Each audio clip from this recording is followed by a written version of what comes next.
Welcome to another episode of the Fire and Earth podcast. I'm your co-host, Jason Mefford. And I am Kathy Groover, and today we have a very special guest. So, Jason and I, as you could tell, we're in the same outfits we were the last time you watched the show, probably. We do a bunch of episodes at once, and we were taking a quick little bio break. And I said, well, let's see if for the next one what pops into my head. And so I came back from the bathroom, and Jason said, well, what did you get from your break? And I said, ducks. Ducks. Because we have a duck themed bathroom. We have little rubber ducks everywhere and one big rubber duck. And as I was doing my business in the bathroom, I was looking at this duck, which I just love. And it reminded me that ducks are sort of known for letting things go. Because if you've ever watched ducks fight, because what else do you have to do? You're just in a pond watching ducks fight. Yeah, who doesn't? But they go at each other, and then they swim away and they kind of go, and they just swim on their merry way. So they have this huge burst of fight or flight energy. And then as soon as that exchange is over, they just shake it off like what's her face's song, and they just walk away. Well, float away, swim away. And we can learn from that, right? Be a duck. It's the water off the back kind of thing is the other thing that comes with ducks. So ducks are kind of known to be this sort of like let it go, don't hold a grudge kind of animal. So that's what it reminded me of. So ducks. Well, and it's interesting because it's not just ducks, but I'm glad we're talking about ducks because I have a couple of duck tie-ins here too. I'm using my hands like my gang signs. Oh yeah, I look like I'm a duck hunter right now from the Great White North. Oh yeah.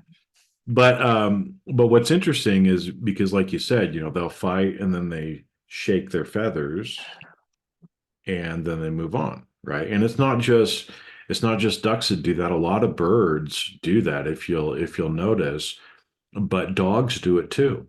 Dogs shake. Yeah. So especially after there's been a traumatic sort of thing for them or something that's emotionally charged, dogs will shake to shake it off as well.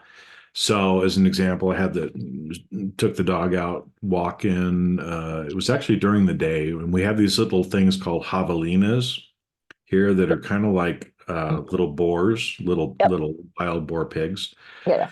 here in northern Arizona. And so he hates those things. He wants to go kill them anytime that he sniffs them around, right? And Wow. so usually they're out at night, so you don't really see them. But this one was out during the day that we saw, and he was just wanting to go at it. And again, they're not going to bother you if you don't bother them, right? And so I had to sit there and, I mean, all my might, because he's a 75-pound like beast, right? And he'd take that thing out, but I had to hold him, right?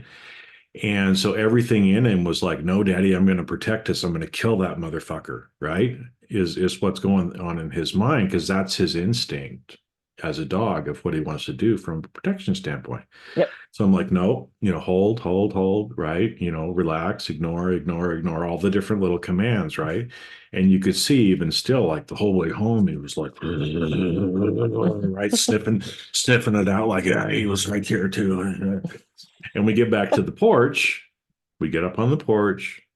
He shakes. Good shake, buddy. Good shake. He shook it off, right? Because again, but as humans, we don't tend to do that. We tend to try to internalize it. We tend to let it go in. Can we be like a dog and shake it off? Can we be like a duck, shake our feathers, right? In fact, shake your feathers is one of the things that my mentor has taught me too, right? He uses that example of birds because he had some experiences like that too in his life where he's seen that and has kind of used that as a teaching as well for shake your feathers, shake your feathers and move on, sort of a thing. But I think it's interesting too. So you had the big rubber ducky, right? And so again, Sesame Street, Ernie, rubber ducky, you're the one. You make bath time so fun, or whatever, right? So what was funny is when I traveled a lot doing training, I would take little rubber duckies, like small ones, with me, and I'd give them away as like prizes to people, or so interesting tie-in there. And then just recently, I've been eating more duck. Duck Never is really tasty. eaten duck. in my life. Didn't think that I liked it, but we ordered like 6 ducks through Costco. It was pretty cheap, Oh, to do it. That's actually pretty good way to go. But I actually really like duck. And you know what is amazing is duck fat, yes. right? And so for like, half the price of the duck, or maybe 2/3, if you went to the store and bought a little thing of duck fat, we just make our own duck fat. And it is so, so good, like on Yep. bread and everything else. Oh, well, Anyway, duck fat fries and oh yeah, yeah, yeah. oh yeah. So anyway, so ducks, Yeah. So right? what came to me, because I love the stream of conscious thing, what came to me when you were talking about the dog, right? And how he like so wanted to do it, and how humans tend to internalize this stuff, and animals are just like, okay, I'm done. So we have multiple forms of stress response, right? And so let's say we're driving on the freeway and someone cuts us off, and we have to have this very quick reaction. We slam on the brakes, we maybe get out of the guy's way. That is a very legit response. It's that fight or flight response that we are trained to do, that keeps us alive, that keeps us protected, that has allowed us to evolve to this point that we are now as a species, as an animal. That's great. That fades away within seconds. What does not fade away is the secondary response of, what a fucker, I'm going to kill that guy, stupid asshole. And then you get to your location, you're like, just stick on the freeway, cut me off. And 2 days later, you're like, oh my God, you wouldn't believe what happened to me on the 101. And da-da-da. Our brain thinks we're still under threat if Mhm. we keep having that conversation. The guy's not at home thinking about us. Why Mm-mm. are we letting He somebody? probably doesn't even know that he did it. No, oh well, that's I have a story about that. But it's like, yeah, I mean, why are we allowing this negativity to live rent free in our brain? Why are we continuing to hold on to this stuff? Because it's just doing us harm. It's not good for our well being, our mental health, our emotional health, our spiritual health, our physical health. We are holding on to these things that we no longer need to hold on to. And so be like the duck or the Mhm. dog or just shake it off and be done with it. You don't need to hold on to that story. That is your choice. If you were Yeah. carrying around that story about what a dick the guy was on the freeway, that's 100% you. That is not the guy anymore. That is all you.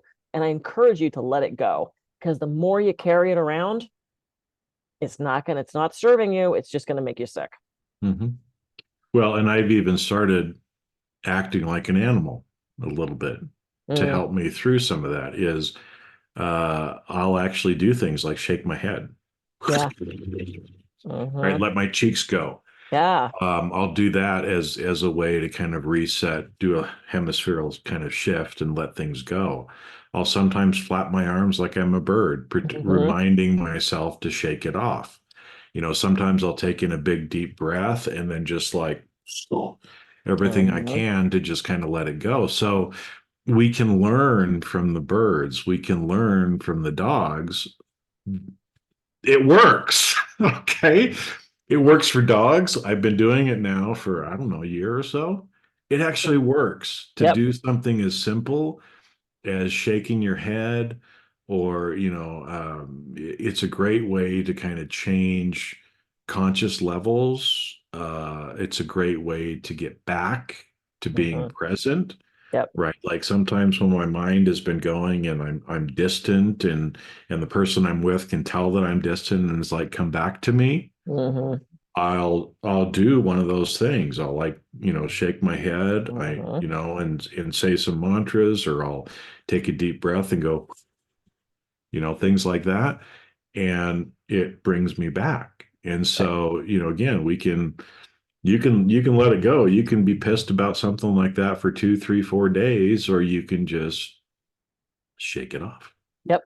Yeah.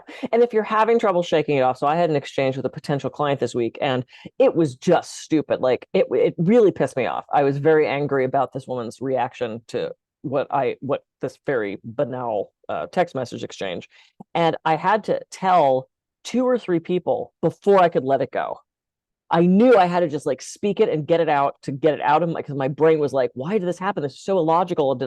I had to let it, I had to get it out. And I knew I had to share it with somebody. So I told 3 people, and all 3 of them went, sounds like a crazy lady, which also validated my like disbelief that the whole thing happened. If you have to share it with somebody to get it out, to process it, that's one thing. If you're just using it as a bitch fest story and it's now your identity, right? Of what this jerk did to you on the freeway, find a way to get that out and let it go. Yeah, It's exactly. not serving you. It's not serving you. Cool. All Mhm. right. So go out, be a duck Be a or duck or a dog and or a let dog and just shake it off. Shake it off. that does feel good. All right. I am Kathy Groover. I can be reached at kathygruber.com. And I am Jason Mefford. I can be reached at jasonmefford.com. So go out and have a great week, and we'll see you on the next episode of the Fire and Earth podcast. See ya. See ya.